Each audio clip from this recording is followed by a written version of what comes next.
pada masa kini boleh dikatakan telah dihadapkan dalam berbagai kebutuhan yang begitu kompleks, dari yang bersifat pokok hingga kebutuhan yang ada di atasnya.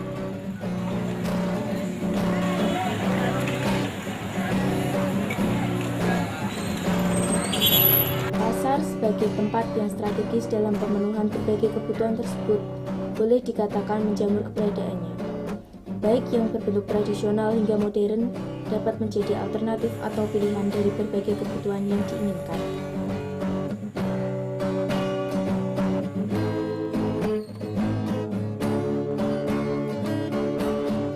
Berangkat dari kenyataan tersebut, ternyata hal itu berdampak pada kondisi lingkungan, di mana kontribusi sampah kian hari makin terlihat menjadi masalah.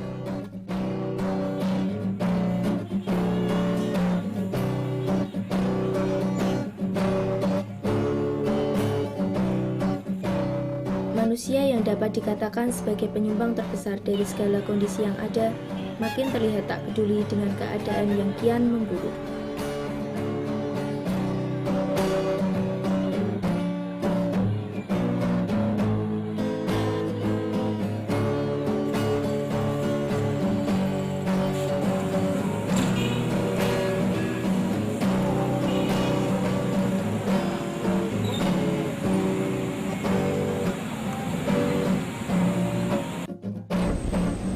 Di Salatiga mengenai sampah, menurut saya sangat memprihatinkan.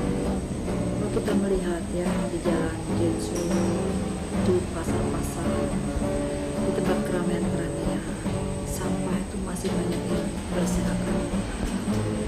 Jadi bagi saya cukup memprihatinkan.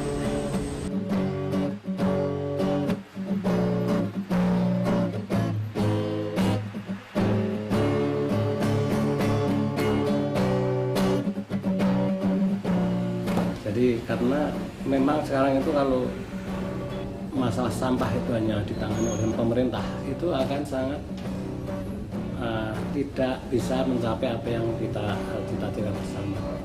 Tidak akan bisa menciptakan kota Salatiga yang hadi beriman ya.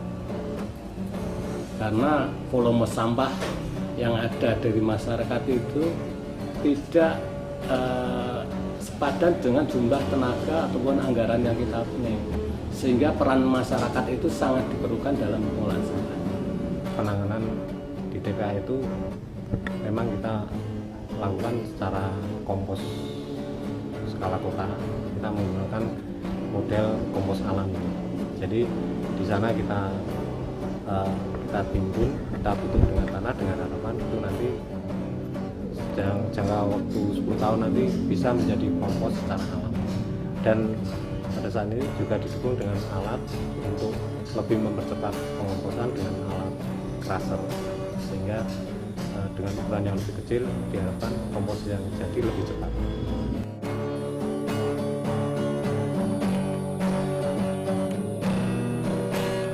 Sampah itu timbul karena human activity. Sampah bisa sampah industri, bisa sampah rumah tangga, bisa sampah apapun. Karena apa? Terkonsentrasinya human activity di dalam satu area. Kita harus melihat human activity-nya apa? Kawasan industri. Berarti apa? Ini nanti ada waste atau sampah-sampah kimia yang akan muncul. Kalau kita pemukiman, ini nanti akan muncul sampah-sampah organik dan anorganik, tetapi mayoritas tetap organik. Karena apa? Sekarang kita bicara sampah organik, tetapi pendekatannya adalah teknikal, mekanik. Dicacah, dihancurkan, padahal apa? Sampah yang terakumulasi dengan mekanik itu tidak bisa menghilangkan bau. Bau menimbulkan estetika. Bau menimbulkan a priori terhadap sampah. Masyarakat tidak dekat dengan sampah karena apa? Baunya menyengat. Pengendara juga bisa harus ngurusin sampah. Masalah sampah kan banyak sekali bikin banjir itu toh. Ya tanggung jawab kita bersama, karena sampah itu kan kita juga tiap hari menghasilkan sampah. Kalau menurut saya pribadi, tanggung jawab sampah itu merupakan tanggung jawab kita bersama umat manusia yang tinggal di dunia ini, karena kita semua itu mengkonsumsi produk-produk yang berkemasan. Jadi otomatis semua kita harus mengolah sampah-sampah tersebut. Kalau bisa semua masyarakat di sini tuh sadar akan pentingnya sampah ya.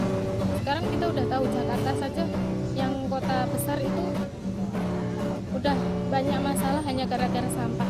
Dengan adanya percontohan yang dibuat, misalnya kayak pemerintah yang menjaga kebersihan itu bercontoh dulu kepada warga masyarakat, sehingga nanti lama-kelamaan itu mungkin jadi suatu kebiasaan yang terus dilakukan untuk di Salatiga, dan juga nanti kebiasaan itu yang akan mempengaruhi kota Salatiga itu doang sih.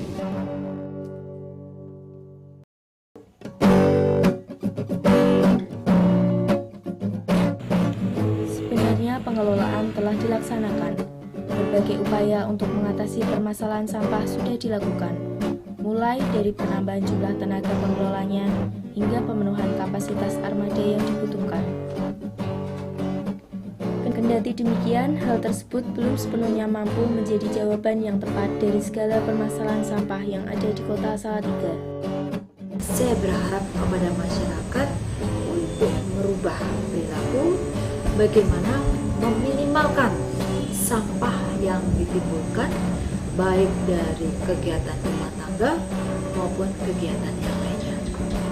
Memang kita selalu mengajak masyarakat, nah, kalau dulu paradigma lamanya adalah mengumpulkan, mengangkut, dibuang. Sekarang paradigma itu harus kita ganti dengan 3R tadi. 3R tadi, reduce, reuse, dan recycle. Itu paradigma baru. Kalau cara gampangnya, kalau dulu kita buang sampah yuk kan gitu. Sekarang kita balik, kita ambil sampah yuk. Kita ambil sampah dalamnya, kita manfaatkan. Yang bisa kita manfaatkan. Kita dari pemerintah kita memfasilitasi sarana yang ada, misalnya kita memberikan dalam bentuk fisik berupa tempat sampah, maupun kita memberikan bantuan berupa sampah. Dalam bentuk non fisik kita memberikan semacam sosialisasi tentang persampahan dengan tujuan untuk menyadarkan akan pentingnya sampah, bahwa sampah itu bukan sebagai masalah, tapi sampah itu merupakan suatu berkah. Kita harus merubah image kan gitu ya. Yang namanya sampah organik itu kita harus merubah menjadi suatu yang ada kemanfaatannya, nilai ekonomisnya bagi pengelola. Nah, pola-pola seperti inilah yang pemerintah sampai sekarang belum ada pola yang integratif. Masih satu bidang ditangani oleh satu bidang ditangani, tidak secara integratif dalam posisi penanganan. Sehingga apa? Memunculkan bahwa kalau pengelolaan itu masing-masing, nilai proyek itu masing-masing, berarti ada egosentris di dalam pengelolaan. Kalau egosentris muncul di situ, berarti apa? Kepentingan egosentris daripada pelaksanaan pengelolaan sampah. Sedangkan kalau ini yang melaksanakan adalah publik, ini egosentris itu sudah terputuskan, karena dia ada faktor kepentingan.